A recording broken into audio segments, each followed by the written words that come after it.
Tugasku menemanimu.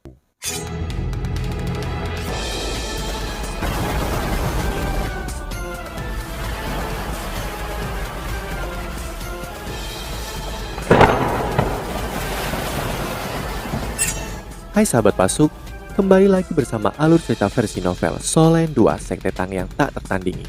Jangan lupa like, subscribe, dan nyalakan tanda lonceng. Mari kita lanjutkan. Yu Hao mulai benar-benar bertanya-tanya pada saat ini. Apakah Wang Dong'er dan Wang Qi'er sebenarnya adalah saudara biologis? Mereka tampak sangat mirip satu sama lain, dan jiwa bela diri mereka bisa bergabung. Tidak ada kemungkinan lain yang bisa dia pikirkan selain fakta bahwa mereka berdua adalah saudara kandung yang sebenar-benarnya.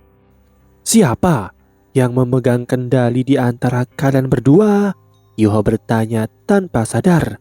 Aku. Dua suara menjawab bersamaan. Kedua suara itu sangat mempesona, tetapi mereka mudah dibedakan satu sama lain.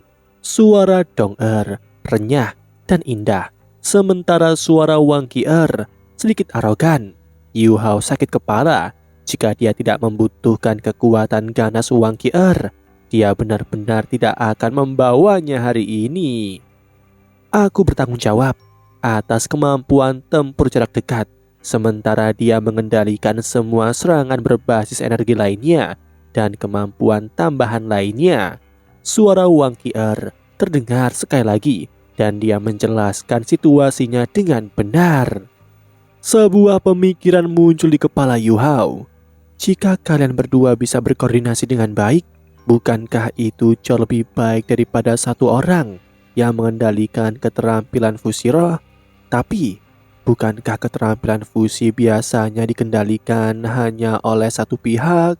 Bagaimana kalian berdua melakukan itu? Wang Dong'er membentak. Hei, apakah ini waktu yang tepat untuk mempelajarinya? Mari kita lanjutkan. Kami telah menyerap kekuatan sage jiwa itu, dan kami sementara dapat mempertahankan kondisi ini.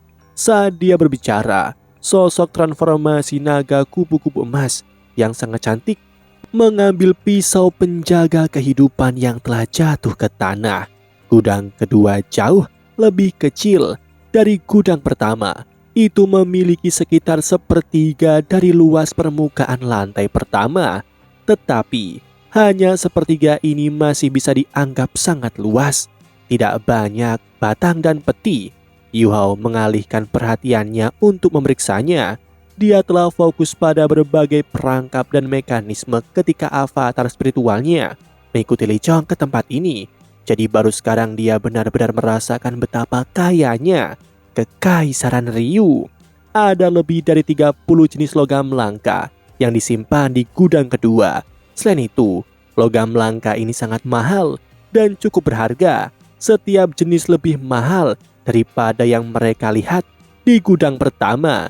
Dan ini terutama terjadi pada 7 atau 8 logam langka yang tersimpan di dalamnya. Setidaknya ada 5 jenis yang berbeda yang Yu Hao pernah dengar, tetapi tidak pernah terlihat sebelumnya.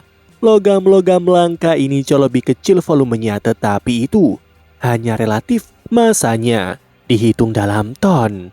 Logam langka di gudang ini tidak dapat diukur dengan uang.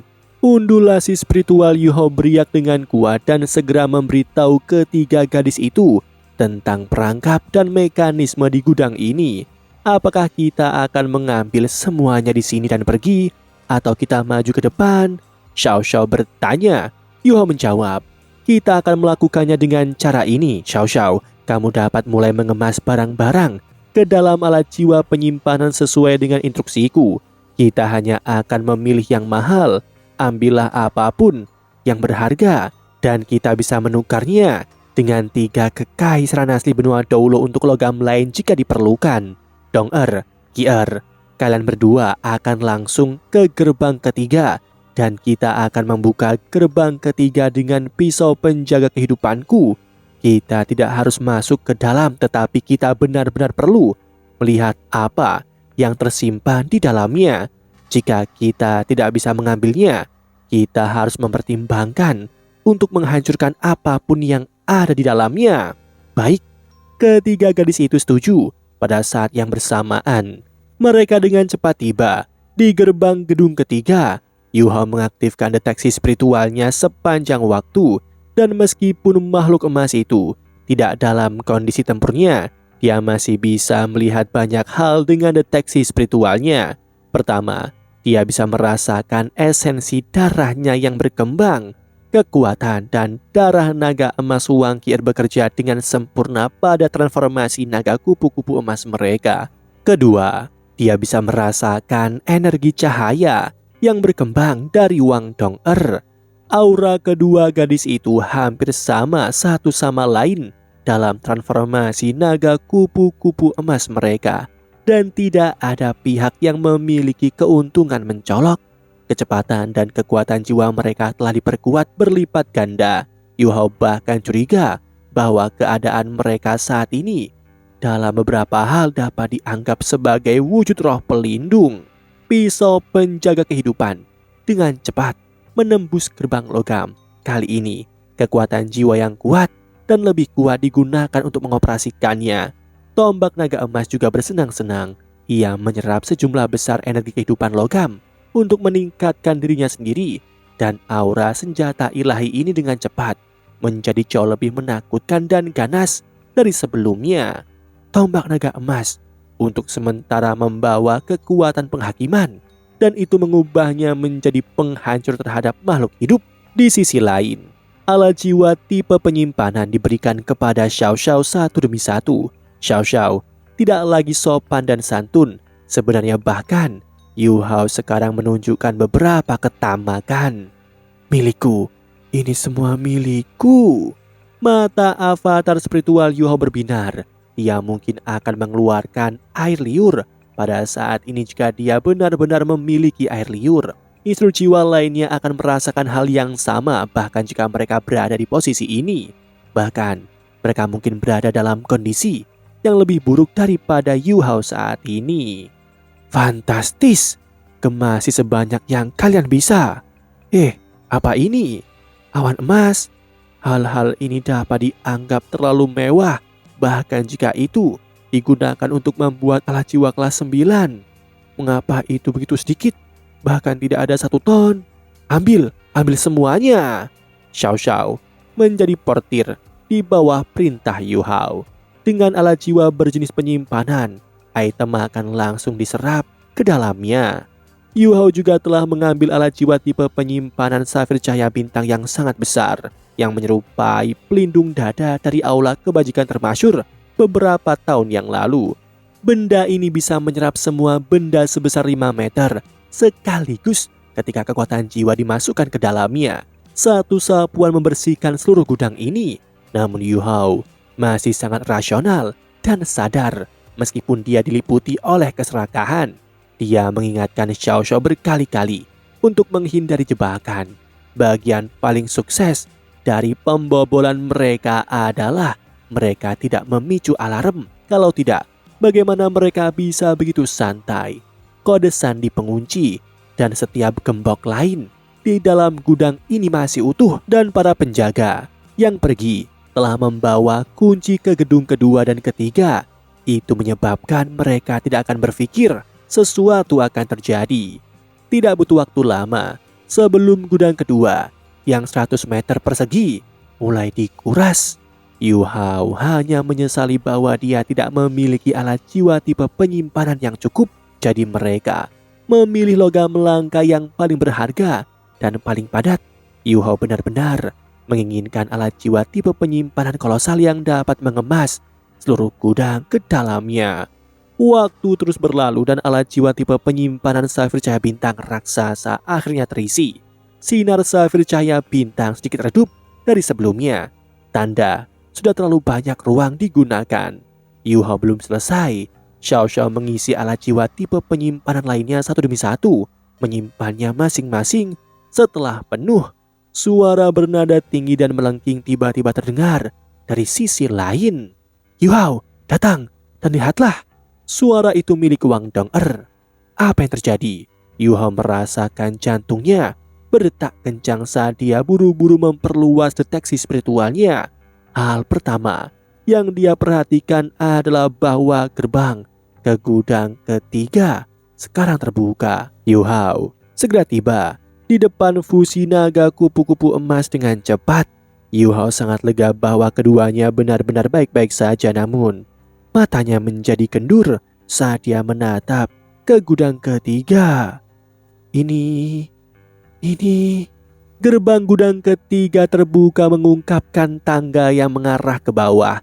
Tangga ini turun sejauh 20 meter dan ini adalah alasan mengapa Yu Hao tidak melihat persis apa yang terjadi ketika dia menjangkau dengan deteksi spiritual setelah dia mendengar seruan Wang Dong'er. Ada beberapa lampu jiwa lemah yang menghiasi dindingnya. Aura logam pekat melayang dari dalam dan rasanya sangat menakutkan dan dingin. Yu Hao sangat amat terkejut. Ini, kita baru saja mendapatkan jackpot. Apa yang dilihat oleh Yu Hao? Dia melihat hutan logam besar. Ya, dia sedang menatap hutan logam. Masa logam yang sepertinya tidak berakhir. Menurut penilaian awal Yu Hao, gudang pertama berisi logam langka yang relatif normal, sementara logam yang relatif lebih berharga disimpan di gudang kedua. Gudang ketiga harusnya lebih kecil dari gudang kedua, dan dia berharap melihat semacam harta berharga atau mungkin beberapa alat jiwa tingkat atas. Itu sebabnya dia ingin melihatnya. Selain itu, dia sudah memutuskan bahwa jika mereka menemukan sesuatu yang baik di gudang ketiga, mereka harus melakukan sebanyak yang mereka bisa untuk menghancurkannya. Dia tidak bisa mengambil resiko pada ketiga gadis untuk masuk mengambil barang-barang di dalamnya karena dia tidak tahu seperti apa mekanisme pertahanan dan jebakan di gudang ketiga. Tetapi ketika dia benar-benar menyaksikan semuanya di gudang ketiga saat ini, dia menyadari bahwa penilaiannya salah, sangat salah. Pertama, gudang ketiga jauh lebih besar dari perkiraannya. Mungkin 10 kali lebih besar dari gudang pertama. Ya, 10 kali. Kalau tidak, bagaimana dia bisa merasa seolah-olah gudang ini tidak ada habisnya meskipun dia berdiri di tempat yang tinggi? Tangga itu mengarah ke halaman yang luas. Hal pertama yang memasuki bidang pandangannya adalah barisan meriam jiwa. Ada meriam jiwa kelas 4 yang sangat besar.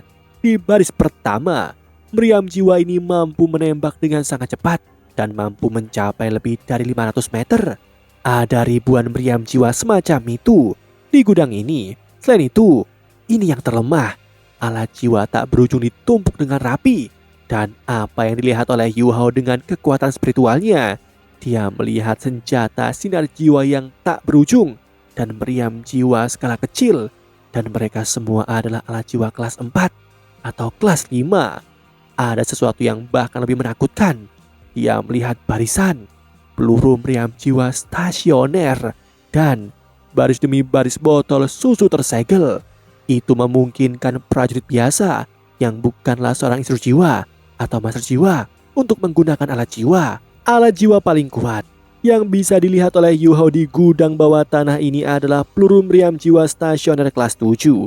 Tidak ada yang lain di atas itu. Namun ada begitu banyak dari mereka. Dan jika mereka dilengkapi pada militer, bencana akan terjadi. Pikiran Yu Hao berputar cepat saat dia dengan gugup menghitung di kepalanya. Jumlah alat jiwa di tempat ini cukup untuk melengkapi lebih dari 4 legiun instruktur jiwa Kekaisaran Ryu. Ini juga berarti bahwa setiap alat jiwa tunggal di tempat ini dapat segera mempersenjatai 4 legiun elit instruktur jiwa. Dan Kekaisaran Ryu dapat menciptakan pasukan instruktur jiwa yang sepenuhnya mekanik. Ada juga setidaknya 100 benteng penjelajahan segala medan di tempat ini. Dengan kekuatan 3 kekaisaran asli benua Doulo, seluruh pasukan yang hanya terdiri dari para master roh mungkin tidak bisa menahan bombardir dan serangan dari pasukan seperti ini. Hal yang paling menakutkan tentang alat jiwa adalah bahwa alat jiwa ini akan secara besar-besaran lebih merusak ketika banyak yang dilepaskan pada saat yang bersamaan. Seorang Feng Hao Doulo bahkan harus mempertahankan diri dengan semua yang dia miliki jika 100 meriam jiwa kelas 4 menembak pada waktu yang sama. Jika 1000 meriam seperti ini ditembakkan pada saat yang sama, satu-satunya hal yang bisa dilakukan oleh seorang Feng Hao Doulo adalah melarikan diri. Selain itu, ada begitu banyak peluru meriam jiwa stasioner di tempat ini, dan benda-benda ini bisa mencapai jarak yang luar biasa. Peluru meriam jiwa stasioner kelas 7 itu bisa mencapai lebih dari 5 km. Yu Hao mencoba menelan keterkejutannya. Dia membenturkan kepalanya dan berteriak, "Kemarilah Xiao Xiao, kita punya pekerjaan yang harus dilakukan. Cepat, cepat kemari." Xiao Xiao segera mendekat setelah Yu Hao memanggilnya. Ketika dia melihat semua yang ada di depannya, dia juga terpana. Itu memang tak terbayangkan. Ini adalah pertama kalinya dia melihat begitu banyak alat jiwa. "Pergi, ayo turun." Yu Hao sudah sadar kembali sekarang. Setelah kejutan sementara, matanya dipenuhi dengan kegembiraan. Transformasi naga kupu-kupu emas memutar untuk melihat Yu Hao. "Turun, kita tidak jelas tentang perangkap di sini." Yu Hao tersenyum dan menjawab, "Aku sudah memeriksa sebelumnya. Aku dapat mengkonfirmasi bahwa tidak ada jebakan." "Mengapa?" Xiao Xiao bertanya. Yu Hao terkekeh, "Kamu bukan seorang istri jiwa, jadi kamu menanyakan pertanyaan seperti ini. Semua yang ada di tempat penyimpanan ini adalah alat jiwa, terutama botol susu dan peluru meriam stasioner. Kamu pikir mereka itu apa? Mereka adalah bahan peledak. Jika mereka meledak, itu akan menghancurkan gudang ini. Seluruh kota bahkan mungkin menderita akibat ledakan. Meskipun itu sangat stabil, reaksi berantai mungkin dimulai jika salah satu dari alat jiwa ini dipukul. Mengingat hal ini, apakah menurutmu Kekaisaran Ryu akan memasang perangkap pada gudang ini? Aku merasakannya sebelumnya. Tidak ada kekuatan jiwa lain selain dari yang datang dari alat jiwa ini. Tentu saja mereka memiliki pengaturan lain yang ditetapkan, namun pengaturan ini digunakan untuk mencegah terjadinya ledakan. Aku yakin ada lebih dari satu pintu masuk ke gudang ini. Sisi ini hanya salah satunya, karena Kekaisaran Ryu pasti membutuhkan agar nyaman untuk keperluan transportasi, dan mereka juga tidak dapat menyematkan terlalu banyak alat jiwa pertahanan di sini. Jika kita tetap berhati-hati, tidak ada yang akan terjadi." Tiga wanita itu mengerti. 2 gudang sebelumnya penuh dengan semua jenis logam langka. Logam langka ini biasanya sangat kuat dan tampaknya tidak beresiko mengalami ledakan. Bahkan sinar jiwa tidak dapat merusaknya. Namun alat jiwa pada gudang ini berbeda. Itu akan menjadi bencana jika satu saja alat jiwa kecil meledak. Ketika mereka memasuki gudang, perasaan itu menjadi lebih kuat. Mereka sama sekali tidak terancam saat memasuki gudang. Yu Hao juga mengaktifkan deteksi spiritualnya untuk merasakan setiap perubahan yang mungkin terjadi. Suara Wang Dong terdengar. "Yu Hao, kita harus cepat. Kamu masih memiliki turnamen di sisi lain. Jika kamu menyeret semuanya ke sini, apa yang akan terjadi padamu di sana?" Yu Hao sedikit mengangguk dan berkata, "Mari kita mulai. Ikuti pengaturan yang aku siapkan. Masih ada beberapa barang bagus di sini. Kita harus memilih apa yang ingin kita tinggalkan dengan benar. Xiao Xiao, ambil semua botol susu terlebih dahulu. Itu akan menjadi sumber kekuatan masa depan untuk Sekte Tang. Selanjutnya, ambil." Di bawah perintah Yu Hao, ketiga wanita itu dengan cepat mengambil tindakan. Mereka mulai melakukan beberapa hal licik. Di luar, ledakan bergema. Itu bukan pertama kalinya ledakan sekeras itu terdengar. 2000 meter di langit, pertarungan yang intens masih terjadi. Seekor naga hitam besar menutupi setengah dari medan perang. Saat ia membuka sayapnya lebar-lebar, itu sepertinya memenuhi seluruh langit. Naga hitam itu sepanjang lebih dari 100 meter dan ditutupi sisik tebal. Matanya yang keemasan suram membuatnya terasa menakjubkan. Setiap kali bergerak, itu akan menyebabkan ruang terdistorsi. Ruang yang terdistorsi itu tidak menyebar, tetapi menetralkan gelombang kejut di sekitarnya. Di seberang naga hitam ini ada raksasa hijau tua, tingginya hampir mencapai 100 meter. Otot-ototnya yang berkembang membuatnya tampak seolah-olah berasal dari zaman kuno. Pusaran air besar berwarna hijau gelap dengan banyak garis cahaya keemasan di sekelilingnya terus berputar. Tidak jauh dari raksasa ini, ada binatang buas besar yang memiliki kepala bertanduk yang menyerupai naga, tanduk spiral yang menunjuk ke depannya, dan tubuh yang menyerupai banteng berotot. Naga hitam itu dibentuk oleh Kaisar Naga Doulo Long Xiaoyao. Raksasa hijau kehitaman itu adalah Dubusi, dan banteng besar itu adalah banteng Toti yang Saleh yang dibentuk oleh Penatu Asuan. Mereka bertiga telah bertarung di langit selama beberapa waktu. Memang bahkan Penatu Asuan dan Dubusi tidak cocok untuk melawan Long Xiaoyao. Namun mereka memiliki pengalaman ratusan tahun. Ketika mereka bekerja sama, mereka tidak dirugikan. Setelah berbenturan dengan Long Xiaoyao beberapa kali, mereka mulai mengungkapkan tatapan gila di matanya. Demikianlah kisah untuk kali ini. Sahabat Pasuk, jangan sedih, jangan bimbang, apalagi galau. Karena aku kan selalu menemanimu.